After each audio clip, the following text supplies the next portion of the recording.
नमस्कार dear friends and students.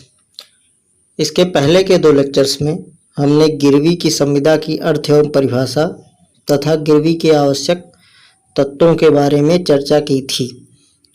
आज के इस लेक्चर में हम गिरवी एवं उपनिधान की संविदा में अंतर पर चर्चा करेंगे। भारतीय संविदा अधिनियम 1872 की धारा 172 में दी गई परिभाषा के अनुसार किसी ऋण के संदाय के लिए या किसी वचन के पालन के लिए प्रतिभूति के तौर पर माल का उपनिधान गिरवी कहलाता है। इस परिभाषा से यह स्पष्ट होता है कि गिरवी की संविदा उपनिधान की संविदा का ही एक विशिष्ट रूप है।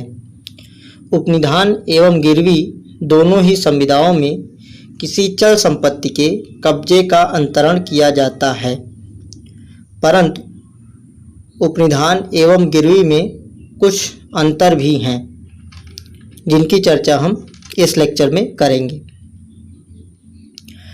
उपनिधान एवं गिरवी की संविदा में पहला महत्वपूर्ण अंतर संविदा के उद्देश्य को लेकर के है।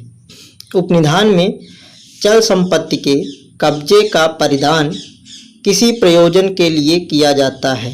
यह प्रयोजन कुछ भी हो सकता है, जैसे किसी वस्तु का उपभोग करना, उसकी मरम्मत करना या उसको कुछ समय के लिए अपने पास सुरक्षित रखना, और जब उपनिधाता मांग करे तो उसको वापस करना। जबकि गिरवी में किसी वस्तु के कब्जे का परिधान ऋण की प्रतिभूति या वचन के पालन की प्रतिभूति के लिए किया जाता है। इस प्रकार उपनिधान के उद्देश्य कई हो सकते हैं, जबकि गिरवी का उद्देश्य केवल और केवल ऋण की प्रतिभूति या वचन के पालन की प्रतिभूति ही होता है।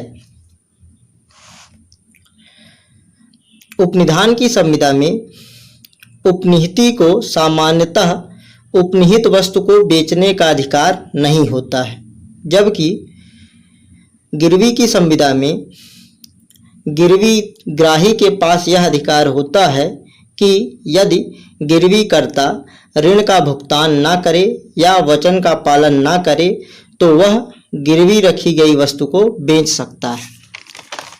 उपनिधान आनुग्रहिक अर्थात बिना प्रतिफल के भी हो सकता है, जबकि गिरवी में प्रतिफल का होना आवश्यक होता है।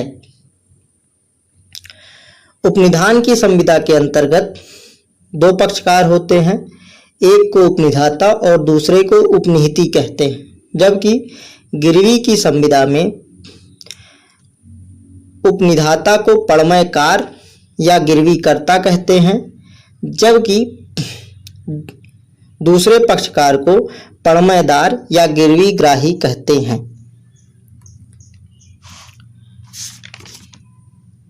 अभी के लिए इतना ही। आप हमारे चैनल को लाइक, शेयर एवं सब्सक्राइब कीजिए और गिरवी से संबंधित अध्याय के नोट्स के लिए आप हमारा Telegram channel aspirants for judicial and law exams भी ज्वाइन कर सकते हैं।